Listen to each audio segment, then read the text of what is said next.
Las vacaciones de verano en 2006 llegaban a su fin y me preparaba para otro año escolar. Mi familia tomó la decisión de ir a la playa poco antes de que las vacaciones terminaran. Sin embargo, en el último día sucedió algo lamentable. Era de noche cuando mi familia fue a bañarse al hotel. A mí me tocaba hacerlo después de papá, pero él jamás salió de ese lugar. Cuando abrí la puerta me encontré con su cuerpo mutilado, completamente bañado en sangre. Sí, mi papá se suicidó el 28 de agosto de 2006. Nadie supo sus motivos. Y, varios días después, tuve que regresar a la escuela aún traumatizado por lo sucedido. Ese año sería tan insignificante como el resto. Estaba seguro. No hay mucho que pueda decir de la escuela. Era el típico niño de baja estatura que sufría de bullying todos los días. Bueno, casi todos los días.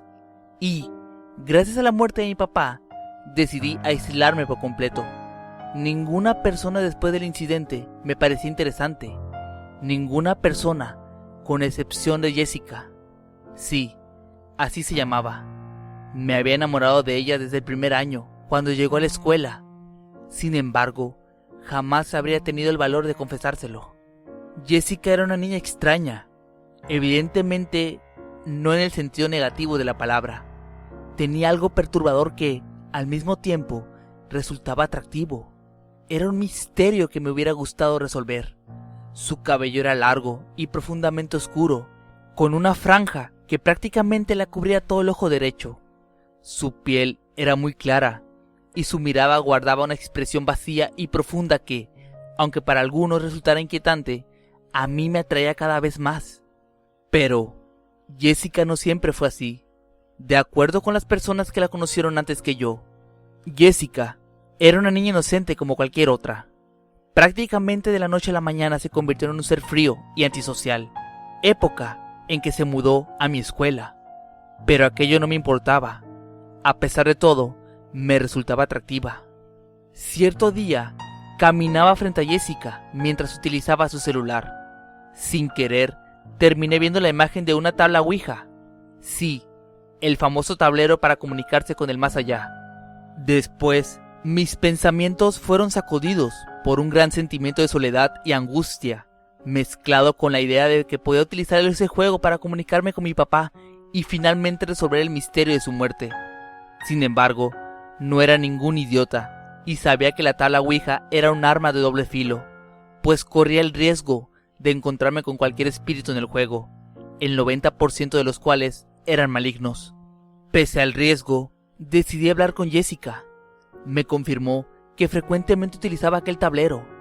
Entonces, acordamos encontrarnos el próximo fin de semana en su casa para intentar hacer contacto con el más allá. No le mencioné nada sobre mi papá. Además, nadie en la escuela había sabido del incidente. Simplemente le dije que entraríamos en contacto con cualquier espíritu que se manifestara. Y entonces, el fatídico día llegó. Empujamos la cama de Jessica al rincón de la habitación procurando hacer el mayor espacio posible.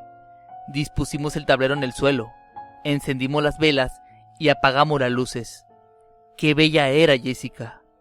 La luz de las velas se reflejaba en su rostro y realzaba cada detalle, principalmente su misteriosa mirada.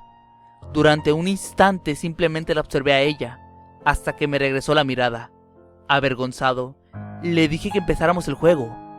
¿Hay alguien aquí?, pregunté. Tal vez fui demasiado irrespetuoso, así que reformulé la pregunta. Buenas noches.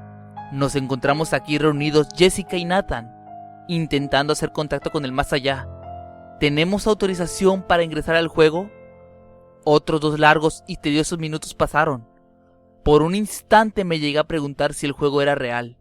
Aunque lo conocía, nunca me atreví a jugarlo antes.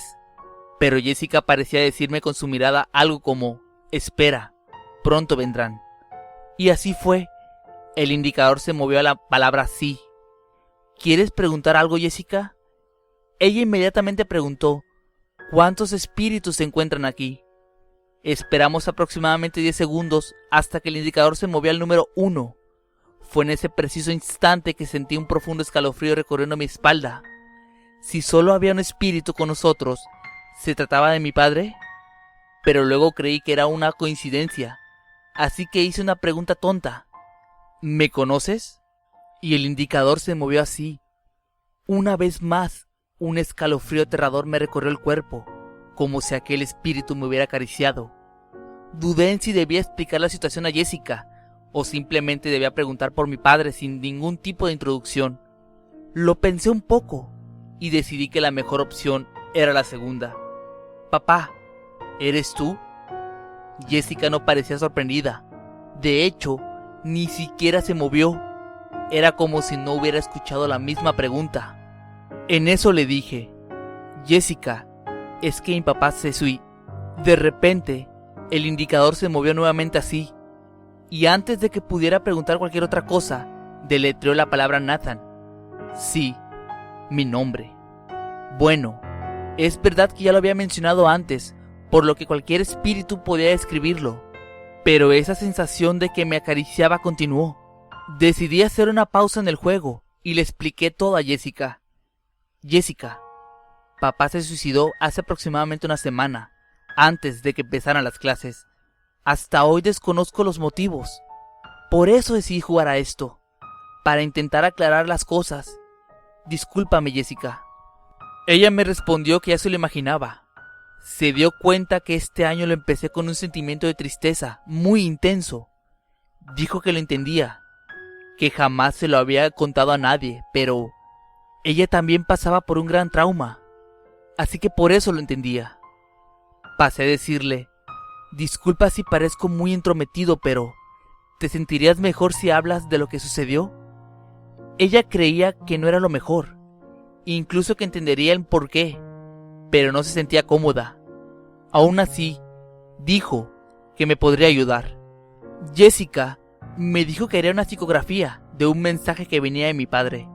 Enseguida les presento el mensaje que escribió, hasta donde puedo recordar. Hola, hijo. Discúlpame por lo que hice. Necesitaba de un castigo eterno. Sufro un dolor interminable, pero creo que lo tengo merecido. Hace algunos años cometí el mayor error de mi vida. Era una pequeña tan inocente y le destruí la vida.